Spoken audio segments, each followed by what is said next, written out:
Al-Quran turun di tempat kriminal, Al-Quran turun di tempat orang-orang bermaksiat.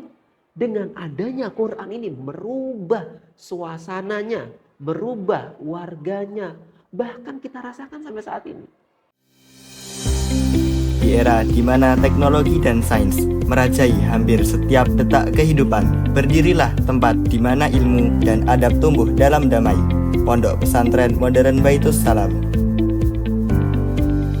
Unit Pendidikan Pondok Pesantren Modern Baitus Salam terdiri dari SMP IT, SMA IT, KMI, dan SMP Quran Global Science. Pondok Pesantren Modern Baitus Salam memiliki berbagai program unggulan, di antaranya kelas khusus tahfidz atau takhusus, riset camp, santripreneur, aktif berbahasa Arab dan Inggris, studi wisata luar negeri, dan kelas konsentrasi. Telah dibuka pendaftaran santri baru Pondok Pesantren Modern Baitus Salam tahun ajaran 2026-2027. Pendaftaran jalur reguler dibuka mulai tanggal 1 Agustus sampai 31 Oktober 2025. Untuk informasi lebih lanjut, hubungi nomor yang tertera berikut. Tunggu apa lagi? Daftarkan Ananda sekarang juga melalui website santri.baitussalam.sch.id. Pondok Pesantren Modern Baitus Salam, terdepan, maju, berkembang, mandiri.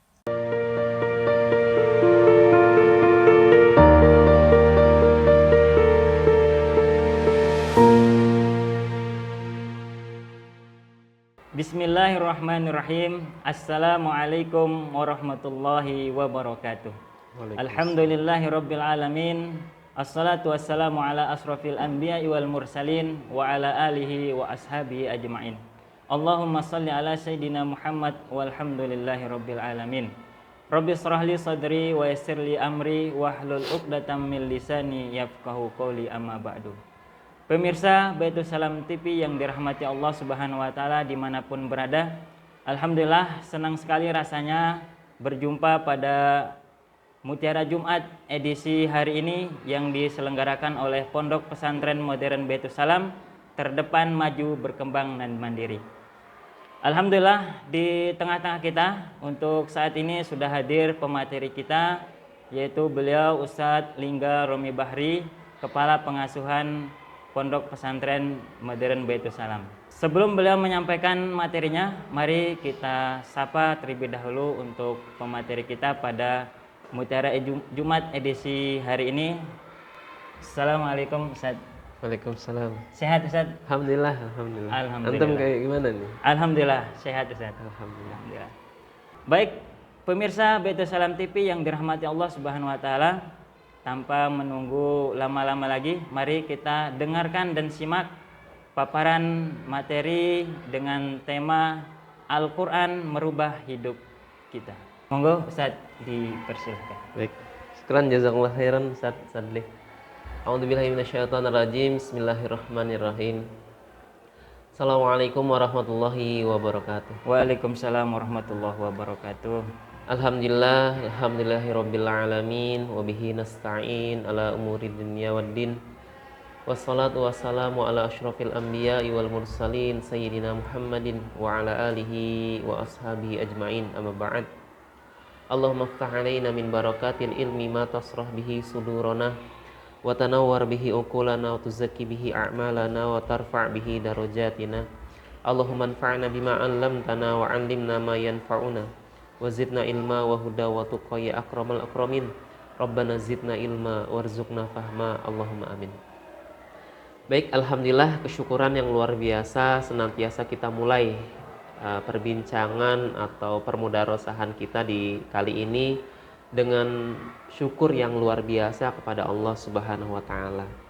Karena dengan syukur itu adalah bukti bahwasannya kita yakin apapun yang kita dapatkan, apapun yang kita miliki saat ini tiada lain bukan milik kita, yaitu milik Allah Subhanahu wa taala, dan atas pertolongannya Allah Subhanahu wa taala.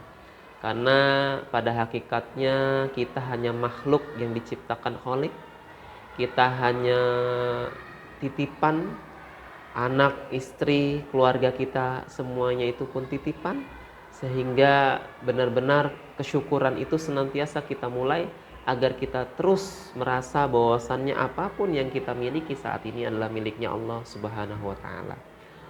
Yang kedua kalinya, sholawat serta salam senantiasa kita berikan ke sang penjelas dalam agama Islam ini, karena boleh jadi kita tidak mengetahui ibadah yang Allah inginkan.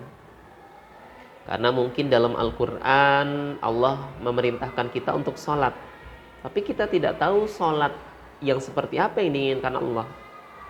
Kalau kita pakai logika sederhana, orang yang sholat zuhurnya 8 rakaat sama orang yang sholat zuhurnya 4 rakaat, kira-kira hebatan mana Ustaz? 8 sama 4. Hebatan 8. 8, betul. Dari segi hebat dan tidak hebatnya, orang yang 8 itu lebih hebat. Karena ada rumus dalam kehidupan, semakin banyak kita mengerjakan akan mendapatkan lebih banyak. Tapi ternyata yang 8 rakaat itu tidak diinginkan oleh Allah. Allah hanya menginginkan 4. Sehingga disinilah mengikis bahwasannya tidak semua syariat itu bisa kita cerna dengan akal sehat kita. Tapi butuh ada tuntunannya. Tiada lain Al-Quran dan percontohannya Nabi melalui hadis An-Nabawiyah itu sendiri. Makanya kita bersyukur sampai saat ini masih mendapat cahaya bimbingannya Nabi, dan kita berdoa dan berharap kepada Allah Subhanahu wa taala semoga kita senantiasa terus dapat bimbingannya dan kelak di yaumil akhir nanti mendapat syafaatnya. Amin ya rabbal alamin. Baik, ibu bapak dimanapun berada, saudara saudariku semuanya, alhamdulillah Al-Quran itu menjadi sebuah penjelas yang menerangkan bahwasannya Islam ini begitu sangat luar biasa.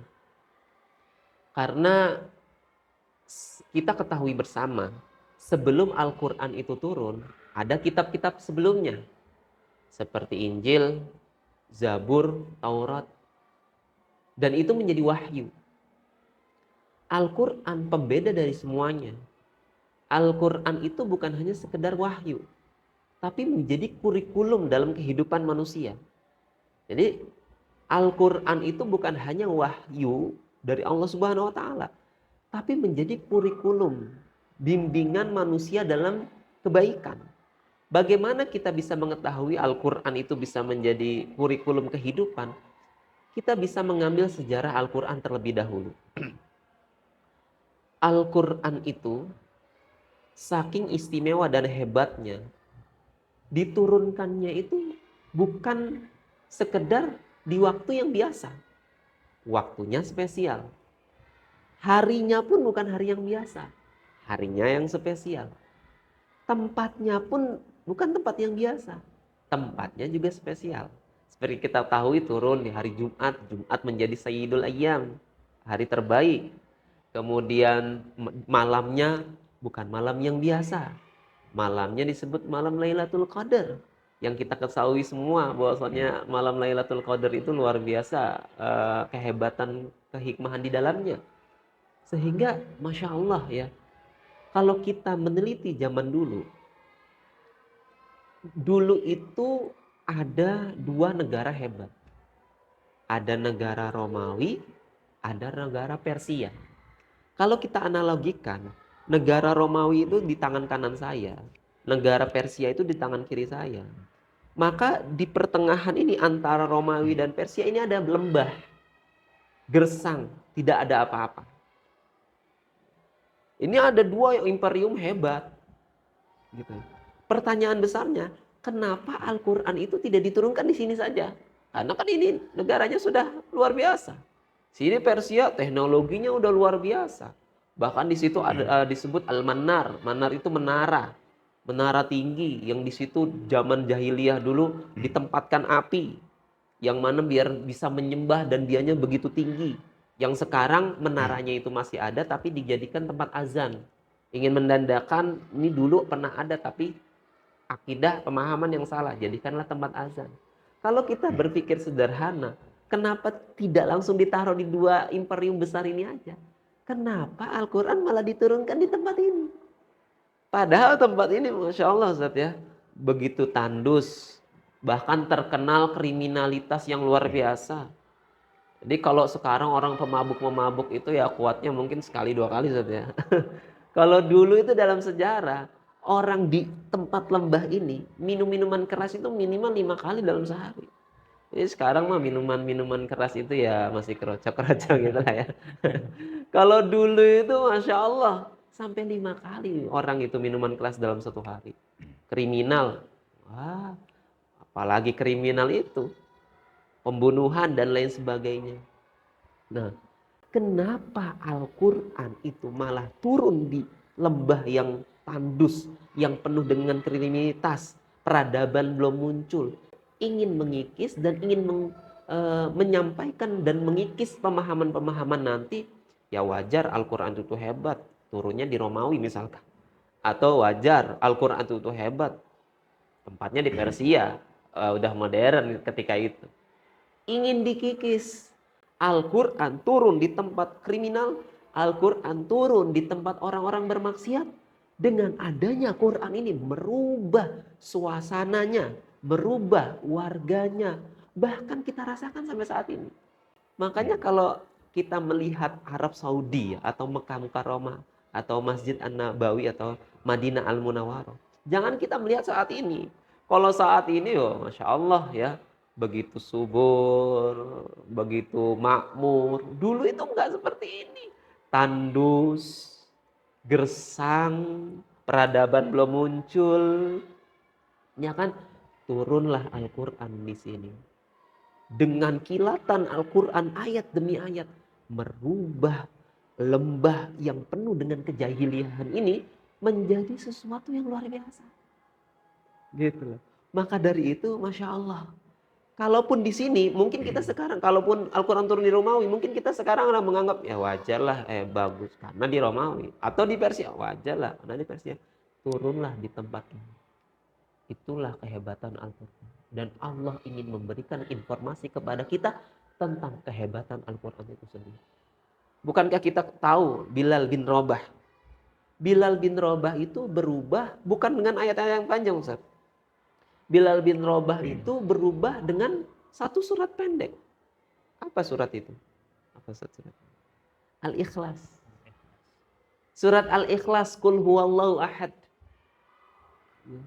Dengan keyakinannya, merubah tekadnya, menambah semangatnya, meyakinkannya di dalam hatinya.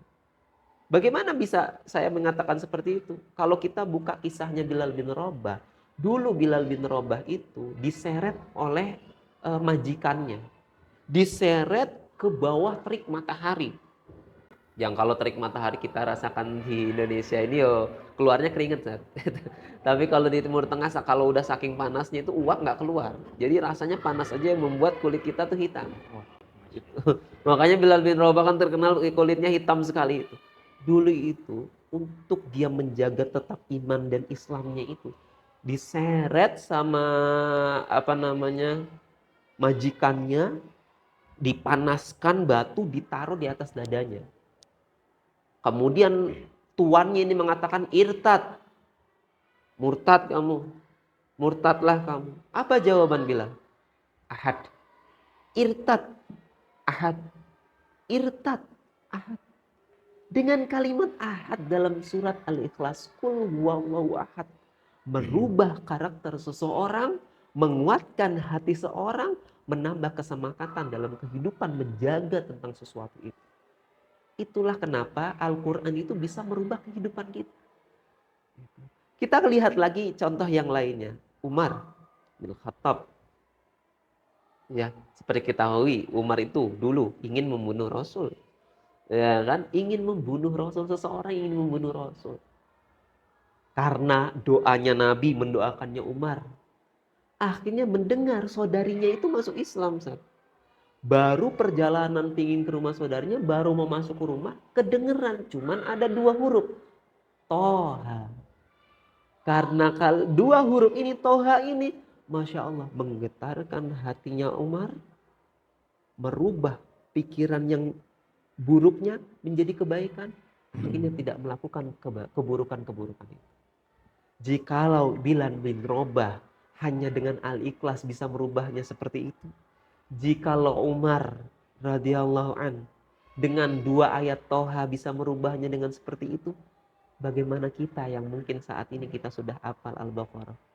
Bagaimana kita yang saat ini sudah hafal Al-Ikhlas, Al-Falaq, An-Nas, dan saya yakin banyak sekali yang sudah menghafalkan ini semuanya. Maka ini menjadi permuhasabahan bagi kita. Maka itu Ustaz mungkin bisa kita jedah-jedah dulu biar nggak tegang ini ya. Ya, saya kembalikan ke Ustaz Fadli. Baik, pemirsa Baitul Salam TV yang dirahmati Allah Subhanahu wa taala.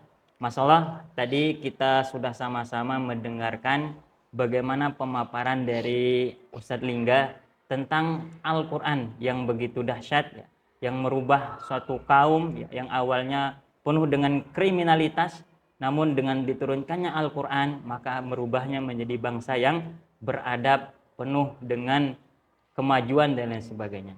Ini adalah salah satu mukjizat Allah Subhanahu wa taala terhadap Al-Qur'an. Pemirsa Baitul Salam TV yang dirahmati Allah Subhanahu wa taala, jangan kemana-mana, kita akan lanjutkan setelah jeda iklan berikut ini. Pesona yang asri dikelilingi oleh persawahan yang hijau nan indah, berdirilah lingkungan Qur'ani di Pondok Pesantren Modern Baitul Salam.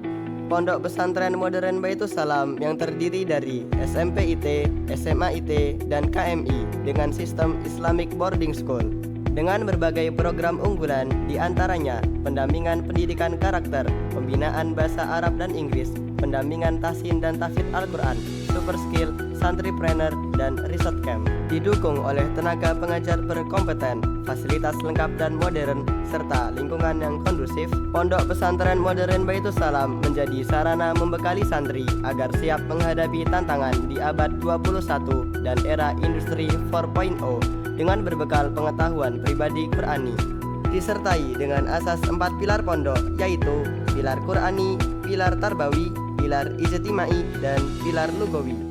Daftarkan putra-putri Anda sekarang juga di Pondok Pesantren Modern Baitul Salam melalui situs website santri.baitulsalam.sch.id. Pondok Pesantren Modern Baitul Salam, tempat santri berprestasi dan berpribadi Qur'ani. Pemirsa Baitul Salam TV yang dirahmati Allah Subhanahu wa taala, berjumpa kembali di Mutiara Jumat edisi hari ini.